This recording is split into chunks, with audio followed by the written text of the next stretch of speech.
Liberando sus frenos. Hace muchos años, cuando comencé a estudiar las emociones negativas, el punto más crítico que descubrí fue que no se puede hacer ningún progreso hacia la salud, la felicidad, el amor y el cumplimiento del potencial mientras se insista en mantener intactas las emociones negativas. Y lo único bueno de las emociones negativas, si es que tienen algo de bueno, es que las emociones negativas no son permanentes. Lo dice hasta Sigmund Freud, no hay un lugar permanente para las emociones negativas en el subconsciente. En otras palabras, son visitantes indeseados. Son hábitos negativos o patrones de respuesta negativos que pueden eliminarse, y el punto inicial para eliminarlos es entender de dónde vinieron y entender cuáles fueron los factores causales, volviendo a la niñez temprana, que desencadenó el desarrollo de las emociones negativas y nos han dado como adultos una predisposición a ser negativos de una u otra forma. Esto nos lleva al condicionamiento de la niñez temprana. Recuerden que ya dijimos que el punto inicial de los patrones de hábitos negativos compulsivos e inhibitorios era la crítica destructiva. La crítica destructiva es el gran destructor.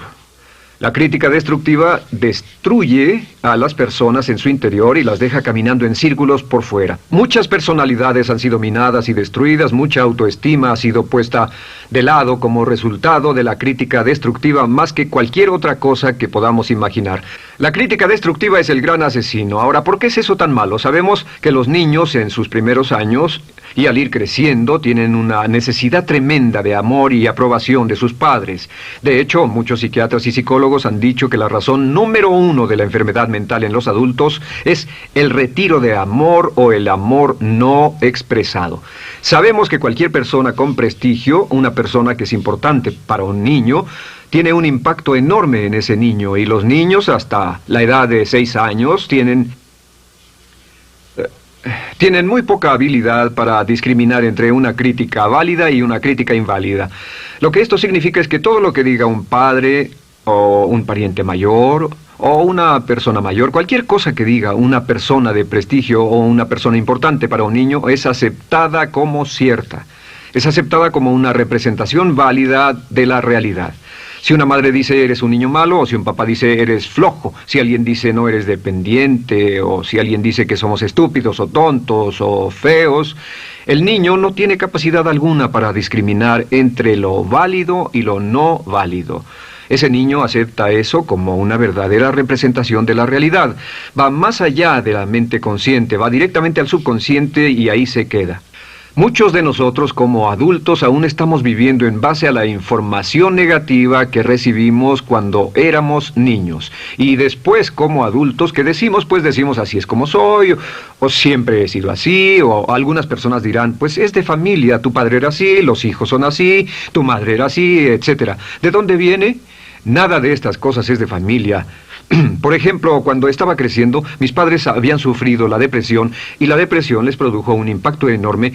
Y cuando hablábamos de comprar algo, lo recuerdo muy bien, mis padres se ponían muy tensos y decían, no podemos pagarlo, no podemos pagarlo, no podemos pagarlo, no podemos pagarlo. Tenían una mentalidad de carencia, esta mentalidad de no podemos pagarlo toda su vida. Y luego yo crecí y aunque nunca he experimentado la depresión, y la mayoría de ustedes, 10, 20, 30, 40 años después, aún estamos diciendo, no puedo pagarlo, no puedo pagarlo, no puedo pagarlo. Aún tomamos como base esas frases críticas, esas frases emocionales que usaban nuestros padres. Tal vez sus padres les decían como mi padre me decía a mí una y otra vez, nunca acabas lo que empiezas, nunca acabas lo que empiezas. Nunca acabas lo que empiezas. Eres un flojo, nunca acabas lo que empiezas. Y cuando fui adulto tuve muchos problemas para acabar lo que empezaba. Al acercarme al final de la tarea, comenzaba a sentirme ansioso y buscaba cualquier excusa por posponerla o retrasarla. El segundo factor que nos predispone a emociones negativas es la falta de amor. Sabemos que las personalidades de los niños se desarrollan al grado en que reciben una alta calidad y una alta cantidad de amor de sus padres. Existe una relación de 1 a 1 entre la cantidad de amor, la calidad de amor y una personalidad sana. Ese amor negado o la privación de amor es la causa clave de la infelicidad, la negatividad y la enfermedad mental en los adultos. Para que un niño se sienta realmente amado, el niño debe tener padres con buenos conceptos, y la mayoría de nosotros tuvimos padres que fueron víctimas de sus padres, que a su vez fueron víctimas de sus padres. Un escritor famoso dice que todo el mundo es víctima de una víctima. Todos son víctimas de víctimas. Nuestros padres quisieron criarnos de la mejor forma posible, pero ellos mismos fueron víctimas de víctimas. Y para que un niño se sienta realmente amado, deben existir 3 condiciones. La condición número 1 es: los padres deben amarse a sí mismos. Los padres deben amarse a sí mismos. Recuerden, nunca le podrán dar más amor a otros que el que sienten por sí mismos. Si no se aman a sí mismos, no pueden amar a sus hijos. Si tienen un poco de amor por sí mismos, deben difundirlo en sus hijos. Si tienen poco amor por sí mismos y es absorbido por sus esposos, entonces, a veces, aunque deseen amar a sus hijos, no tienen amor que darles. Sus padres querían amarlos y en muchos casos no tenían amor para darles. Y eso es porque nunca lo recibieron cuando crecieron. El segundo requisito es: los padres deben amarse mutuamente. Para que un niño crezca sintiendo confianza en sí mismo, crezca sintiéndose amado, a salvo y seguro, debe crecer en un ambiente donde los padres se amen. No hay nada que le dé más temor a un niño que crecer en un hogar donde los padres peleen entre sí, donde los padres no se amen, donde haya dificultades, porque el niño siempre tiene una tendencia, primero que nada, ser una víctima, pues al niño se le grita y se le vocifera, y entonces cree que la razón por la que mamá y papá pelean es su culpa. Ahora, una investigación interesante: como hay muchas familias de un solo padre, la investigación interesante muestra que cuando uno de los padres se va como resultado de una separación o un divorcio, los niños que quedan invariablemente están convencidos de que la razón por la que el otro padre se fue se debió a algo que él hizo. Y es importante que si un matrimonio o una relación va a terminar y uno se va a ir, que el padre que se quede les diga a los niños una y otra vez que la razón por la que la relación no funcionó no tuvo nada que ver con ellos. Solo tuvo que ver conmigo y con papá, conmigo y con mamá. No tiene nada que ver con el niño. El niño necesita oírlo muchas veces antes de que se sienta confiado y seguro. Y por supuesto, siempre es mejor que un niño sea criado por un padre que lo ama que por 2 padres que no se aman. Una tercera condición que debe cumplirse si no quiere que exista la falta de amor es que los padres deben amar al niño. Los padres deben amar al niño. Bueno, esto parece muy obvio y muy lógico. La verdad es que, y esto es lo más difícil para usted y para mí como adultos, que ni siquiera lo pensamos, que es posible que nuestros padres no nos quisieron. No porque no lo intentaran, querían amarnos y tenían la intención de hacerlo, desde luego, etcétera, etcétera, pero simplemente como tenían conflictos mutuos y problemas sin resolver con sus padres, y sufrieron la guerra y la depresión, tenían que hacer carrera y otras responsabilidades, nunca lo lograron totalmente. ¿Entienden? Esa fue la dificultad. Lo deseaban, pero nunca lo lograron. La única forma en que puede amarse a un niño es pasando una gran cantidad y calidad de tiempo con el niño. Tiempo en gran cantidad y calidad con el niño. 10 minutos al día no bastan. Los niños se consideran valiosos según el grado en que las personas más importantes en su vida pasen tiempo con ellos. Si las personas más importantes en su vida, sus padres, solo pasan poco tiempo con ellos, los niños concluyen que la razón para ello es que tienen muchos defectos, que hay algo esencialmente malo en ellos y que por eso sus padres no pasan más tiempo con ellos. Los niños no piensan con la razón, lo hacen en forma emocional. Solo piensan: mi padre está aquí, me ama, y si no pasa tiempo conmigo, él o ella no me aman. Y si cualquiera de esas 3 condiciones existió o más cuando estaba creciendo, los padres no se amaban a sí mismos, o no se amaban mutuamente, o tal vez no lo amaban porque nunca lo lograron, aunque querían, entonces usted debe haber crecido en conjunción con la crítica destructiva que se llama culpa. ¿Y qué es la culpa? Pues simplemente la culpa es un sentimiento de no valer mucho. ¿De dónde sacamos este sentimiento? Lo obtenemos cuando continuamente gente importante nos critica en nuestra vida y simultáneamente no nos dan el amor que necesitamos. Sentimos que no valemos mucho o que no valemos nada. Y un sentimiento de culpa nos lleva a un sentimiento de falta de mérito, falta de valor y culpa. Y esa culpa, ese sentimiento de falta de mérito, es el mayor problema del siglo XX, la principal fuente de enfermedad mental.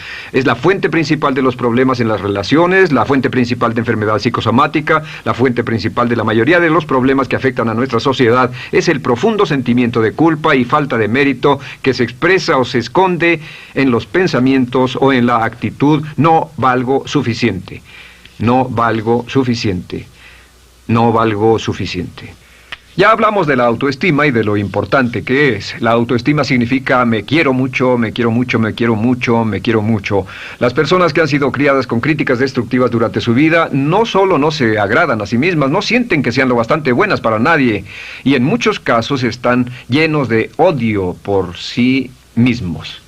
Se odian a sí mismos, se autocondenan o se detestan. Y verán que esto sale en sus conversaciones y sale en sus relaciones con otras personas. Las personas que no se quieren a sí mismas, aunque quieran tener buenas relaciones, simplemente no son capaces de ello. Las personas que piensan que no son buenas para nada siempre lo hacen aflorar, siempre será un problema. Ahora, ¿cuál es la razón principal de la culpa? ¿De dónde viene la culpa? La culpa viene de 3 fuentes negativas: padres negativos, influencias negativas o religión negativa. Una de las 3. Cualquiera de estas 3 usa la culpa. De la culpa se valen y aprovechan, en especial los padres y las organizaciones religiosas, por 2 razones. Una es el castigo. La culpa se usa para castigarnos. Cuando estamos creciendo, el castigar es la forma más fácil de hacer que uno se sienta mal. Nuestros padres nos hacen sentir mal castigándonos físicamente o sermoneándonos o regañándonos. Y el castigo es una forma muy eficaz de irnos conformando o de conseguir que hagamos lo que los demás quieren. La segunda razón por la que se usa la culpa cuando se practica en forma consciente, y algunas organizaciones la practican así, es para tener más control emocional en especial, porque se puede controlar a una persona emocionalmente con culpa y manipular su comportamiento. Hay muchas organizaciones que usan la culpa como una herramienta de control y manipulación. Si puede controlar a las personas con suficiente fuerza y en forma emocional, puede conseguir su dinero, puede conseguir su tiempo, puede conseguir su compromiso, demandar sus recursos, etc. Muchas organizaciones usan la culpa para aplicar un castigo. Muchas organizaciones de caridad que se anuncian por televisión, en especial las de causas benéficas que involucran a niños o a personas incapacitadas, usan un sentimiento de culpa. A usted le va tan bien que debe sentirse culpable por estas personas que sufren. O envíenos algo de dinero y eso se encargará de su culpa por un momento hasta que lo incluyamos en nuestra lista de correo, etc. Y la culpa es un estándar. ¿Por qué se usa tan comúnmente? Pues primero que nada porque casi todos nosotros la tenemos en mayor o menor grado. Y número 2, es fácil. La culpa es fácil. ¿Por qué nuestros padres la usan con nosotros? ¿Por qué nuestras madres la usan con nosotros? Nuestras madres pueden controlarnos con la culpa en un cuarto repleto. Nuestra madre puede controlarnos a miles de kilómetros por teléfono. Los padres usan la culpa en sus hijos porque sus padres usaban la culpa en ellos y así sucesivamente. Es lo más fácil. No existe un esfuerzo físico. Puede hacerse con una mirada o de reojo o una palabra. Ya sabe que las personas siempre buscan lo más fácil. Esté alerta. Ustedes han sido criados en un ambiente donde se les ha hecho sentir culpa y casi todos lo vivimos. Debemos entender que la culpa es como una letrina o bacterias emocionales negativas que se colocan en la raíz de su psique o su subconsciente y activan todas las demás emociones negativas: furia, odio, envidia, resentimiento, frustración y duda, temor, etcétera. Las crea y las activa a todas. Y la forma para, en realidad, deshacerse del centro es exorcizarlo, extirparlo. Y es lo que vamos a hacer el resto de esta sesión. Primero, ¿cómo podemos saber si nos criaron con sentimientos de culpa? Bien, a esto le llamamos la manifestación adulta de la culpa. Manifestación adulta de la culpa. Puede saber, probándose a sí mismo, ¿cuánto de esto tiene? Número 1, la manifestación adulta de la culpa es que tiene sentimientos de inferioridad, sentimientos de inadaptabilidad y de no merecer las cosas. No siente que merezca que le pasen cosas buenas. Si una persona ha sido criada con crítica destructiva y se le hace sentir culpa, entonces cuando logra éxito, aún con un tremendo esfuerzo, tiene una tendencia terrible de sentir que no se lo merece. A esto se le llama, por cierto, temor al éxito.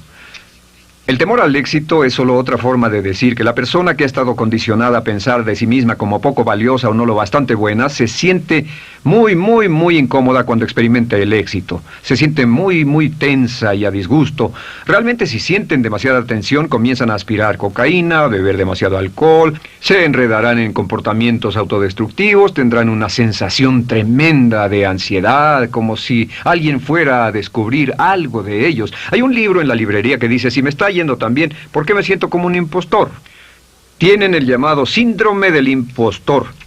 ¿Alguna vez ha tenido éxito en algo y la gente ha ido a usted a decirle, vaya, hiciste un excelente trabajo, o eso es maravilloso, aunque haya sido muy duro para usted, y sintió que los demás iban a descubrir, siente como que, es decir, que iban a descubrir que realmente no es bueno, que solo fue un fraude, solo un accidente, y por supuesto es lo que dice, fue coincidencia, fue un accidente, la verdad, no sé ni cómo lo hice. Hacen todo lo posible por huir de ese sentimiento de inferioridad y de no merecer las cosas. Estén muy alertas. La segunda manifestación adulta de la culpa es la autocrítica destructiva. Hay una línea de un gran poeta que dice, aquellos a quienes se les hace mal, hacen mal a su vez. Los niños a muy temprana edad, a veces a la edad de 2 o 3 años, comienzan a menospreciarse, se desgarran, hasta se golpean y se castigan físicamente si se les critica demasiado. Siempre dicen el equivalente de no valgo suficiente o no soy muy bueno, y se castigan a sí mismos. Y la crítica destructiva es un síntoma real de un sentimiento escondido de culpa e insuficiencia. El número 3 es que, fácilmente manipuladas por la culpa, las personas pueden jalar sus cordones de culpa en forma muy simple. Realmente vemos que existen 2 tipos de personas en el mundo, los lanzadores de culpa y los receptores de culpa. Invariablemente, estas personas se atraen mutuamente. Y por supuesto el lanzador de culpa es la persona que se identifica con el padre que lanzó la culpa y el receptor es la persona que se identifica con el que atrapó la culpa. Pero los lanzadores y los receptores de culpa se unen, se equilibran perfectamente, se establecen y forman una nueva generación de lanzadores y receptores de culpa. Podemos decir que usted es fácilmente manipulado por la culpa, porque ha estado muy bien condicionado. Su jefe puede tirar de su cordón de culpa, una persona en un autobús puede tirar de su cordón de culpa, una sobrecargo puede tirar de su cordón de culpa. Esté muy alerta a esto. La cuarta manifestación de culpa es que usted la usa. Usa la culpa y culpa a otro generosamente. ¿Por qué? Pues si ha funcionado en usted, la hará funcionar en ellos. Le parecerá que es un intercambio, un trato muy justo. Usa la culpa y la culpabilidad y se convierte en la base de sus relaciones con los demás. Cuando algo sale mal, les echa la culpa a ellos. Algo sale mal, culpa a alguien más. En cuanto hay un problema, busca a quién culpar. Un experimento muy interesante con la cámara escondida hace algunos años, fue que hicieron una plancha de hielo y la pusieron en la acera sin que nadie los viera. No hacía mucho frío, pero lo hicieron y observaron cómo reaccionaban las personas cuando pasaban por ahí, cuando caminaban por ahí, llegaban a esa plancha de hielo, se desequilibraban y se resbalaban, y lo primero que hacían era observar a la persona más cercana a ellos, enojados, verdaderamente furiosos, en otras palabras, buscaban a quién culpar. Y si no había nadie cerca de donde habían caído, se levantaban otra vez, miraban a su alrededor, no había nadie y entonces pateaban el piso, pateaban con fuerza y se iban. Nuestra tendencia natural cuando algo sale mal es buscar a alguien o algo a quien culpar, en especial si nos criaron con una culpa continua. Y la quinta manifestación es lo que llamamos lenguaje víctima. Ahora recuerden que hablamos sobre la ley de concentración. Dice, lo que siembras cosecharás.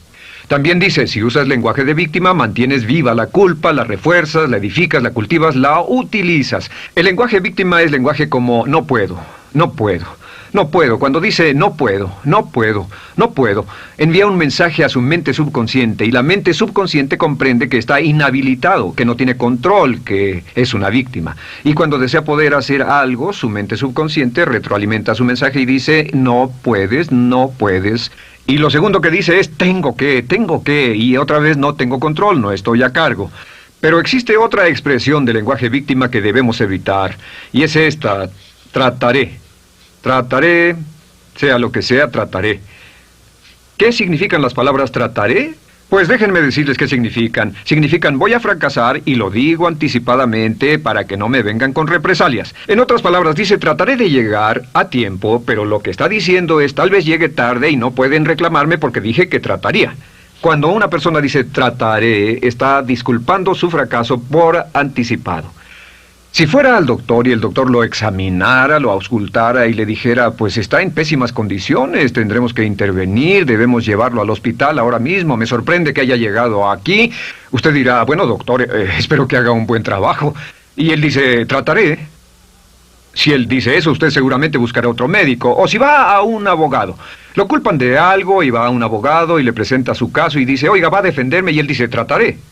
¿Qué está diciendo? Está diciendo, escuche, he estudiado el caso y por lo que veo no hay mucha esperanza, pero lo tomaré de todos modos. Trataré son los que tratan de conseguir que les pague por anticipado.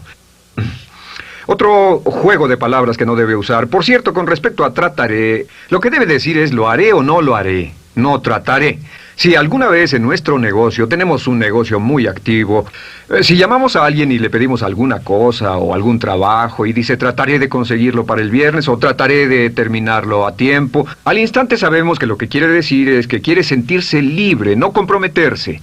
Así que nunca dejamos que nadie se vaya con un trataré, debe ser hecho o no, y queremos obtener una seguridad. Si hace falta, nosotros lo hacemos. Cuando dicen trataré, lo que están haciendo es que se están lavando las manos. Esté alerta, la otra palabra es desearía.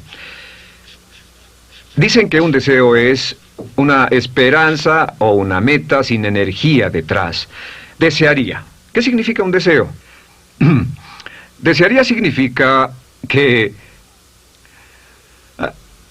me gustaría tener algo, pero sé que nunca lo podré tener. Cuando dice desearía bajar de peso, ¿qué significa? Las palabras no dichas son, pero sé que no puedo. ¿Por qué no? Por las excusas que tiene y el metabolismo que tiene y los problemas, etcétera. Siempre hay razones por qué debe salir, etcétera. Desearía dejar de fumar, desearía estar en forma. Desearía, desearía, desearía. Cuando usa la palabra desearía, le muestra al subconsciente que esto es algo que no cree que le sea posible lograr o adquirir. Entonces el subconsciente descarta completamente esto como meta y no le da energía, ni motivación, ni impulso, ni deseo de lograrlo. Así que esté muy alerta al lenguaje víctima. Esté alerta a la expresión sí, pero. O lo haría, sí, pero. Alguien le dice, haga esto, y usted dice, sí, pero. La palabra pero, por cierto, es el gran borrador. Si una persona le dice, podría incrementar sus ingresos o incrementar su rendimiento, ser una persona mejor o más feliz o bajar de peso o lo que sea, no importa. Y usted dice, sí, pero. Lo que está diciendo es que está borrando toda la aseveración que ha dicho antes. Manda un mensaje a su subconsciente que dice, no hay posibilidad. Y no hace esfuerzo, no otorga energía, no ejerce capacidad alguna hacia el logro de esa meta.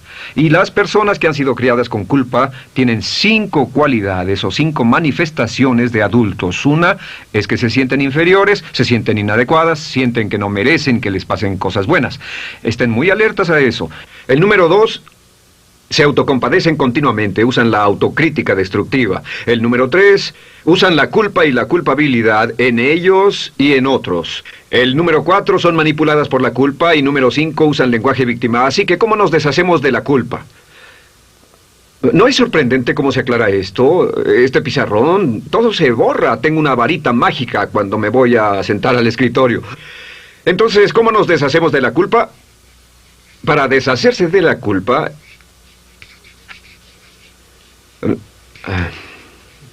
este es el proceso. Tiene algunos pasos importantes. Número 1, el primero de la lista, elimine la autocrítica. Elimine la crítica autodestructiva. En otras palabras, nunca diga nada destructivamente crítico de usted mismo. No lo diga. Esta es la regla básica. El subconsciente acepta lo que diga usted como cierto, como un mandato. Así que no diga nada de sí mismo que no desee sinceramente que sea cierto. No diga estoy cansado, estoy gordo. No diga no puedo o debo. No diga nada a menos que quiera que sea cierto. Las palabras que van después de la palabra yo son las palabras que su subconsciente registra como mandatos, excepto cuando dice yo desearía o lo intentaré. Así que elimine la crítica destructiva. Siempre hable en términos positivos sobre usted. Me gusta mi persona, puedo hacerlo, lo haré, escogí hacerlo, pero nunca diga no, no puedo. Número 2 es no dejarse manejar por la culpa. Rehúse ser manejado por la culpa. Porque cada vez que le permita a alguien que lo manipule por la culpa, ¿sabe qué pasa? Refuerza y hace más poderoso el efecto de la influencia de la culpa en su vida. Cuando yo crecí, debo decir que yo crecí en una familia que estaba muy influenciada por la religión negativa. Realmente mi madre, Dios la bendiga, tenía un cinturón negro en el pecado e hizo un trabajo verdaderamente soberbio en ello. Y yo tardé en sobreponerme. Cuando me casé con Bárbara, ella también venía del mismo tipo de familia y recapacitamos. Hay una hermosa respuesta cuando uno de los dos caía de nuevo en los viejos patrones. Decía, no tratas de hacerme sentir culpable, ¿o sí? No tratas de hacerme sentir culpable, ¿o sí? Solo diga, no tratas de hacerme sentir culpable, ¿o sí? Y no deje que las personas lo manipulen usando la culpa. El número 3, no use la culpa o la culpabilidad y anuncie que no va a usarla. No la use en otras personas y permita que sus hijos o su cónyuge digan lo mismo. No tratas de hacerme sentir culpable, ¿o sí? Repítalo una y otra vez. Y si la otra persona le dice, eso es lo que trato, contéstele, no va a funcionar. Y no funcionará. Es que la culpa solo funciona mientras usted no sepa que está siendo usada en usted. El número 4 es lo que llamamos la ley del perdón. Es la más importante de todas. Realmente es el centro, es el meollo de toda esta sesión. La ley del perdón simplemente dice que usted está sano mentalmente hasta el grado en que pueda perdonar libremente y olvidar las ofensas. Que su habilidad para perdonar a los demás es la clave que determina su felicidad y su éxito en la vida. Su habilidad para perdonar a los demás es la única forma de eliminar la culpa. Su disponibilidad para perdonar a los demás y olvidar ofensas es el determinante más importante de si usted está o no totalmente integrado y es un adulto que funciona como ser humano. Porque la tendencia de culpar y de guardar rencores es una tendencia patológica infantil que la poseen todas las personas que están enfermas mentalmente. La habilidad para olvidar, para perdonar libremente, es la marca del ser humano realmente iluminado. Ahora, acepte eso como real. Hay 4 personas a las que debe perdonar. Número 1, perdone a sus padres.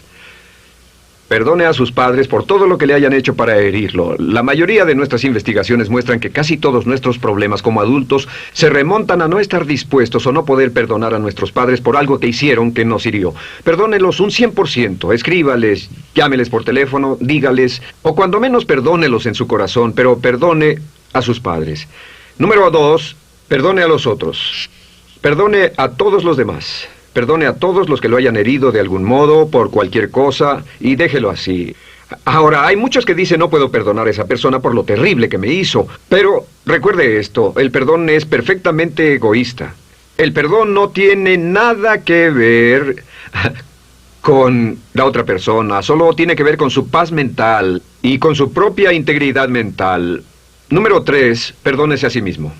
Perdónese por todas las cosas débiles, tontas, insensatas y estúpidas que haya hecho, porque todas las personas han hecho cosas tontas, insensatas, estúpidas y ridículas, pero perdónese en un 100%. Y finalmente, la última parte de esto, si ha hecho algo que hirió a alguna persona, vaya a disculparse. Es sorprendente el hecho de vidas que se arruinan año tras año por personas que no tienen la fortaleza intestinal, las agallas y el valor para decir lo lamento. Una de las cosas más importantes es desarrollar carácter hasta el grado en el cual hacemos las cosas que son muy difíciles para nosotros, hasta el grado en el cual hacemos las cosas que sabemos que están bien, aunque sean difíciles, en especial cuando son difíciles emocionalmente. Y la clave para deshacerse de la culpa, la clave para ser una persona total y completamente positiva, es perdonar a los demás. Perdone a las personas con quienes ha sostenido una relación. Perdone a sus jefes anteriores. Perdone a los amigos que lo han herido. Perdone las inversiones que estuvieron equivocadas. Perdone a los jefes que lo despidieron. Perdone a sus padres. Perdone a todo el mundo. Desarrolle una actitud hacia la vida con la que rehúsa guardarle rencor a los demás. Solo repita una y otra vez: los perdono a él o a ella por todo. Los perdono por todo. Los perdono por todo. Y eso es todo. La clave para librarse de las emociones negativas es rehusarse totalmente a continuar con cualquier situación negativa. No olvide que es un acto muy egoísta y será tan egoísta como usted quiera. El acto del perdón lo libera y libera a la otra persona y le garantiza que se moverá rápidamente hacia el cumplimiento de su potencial.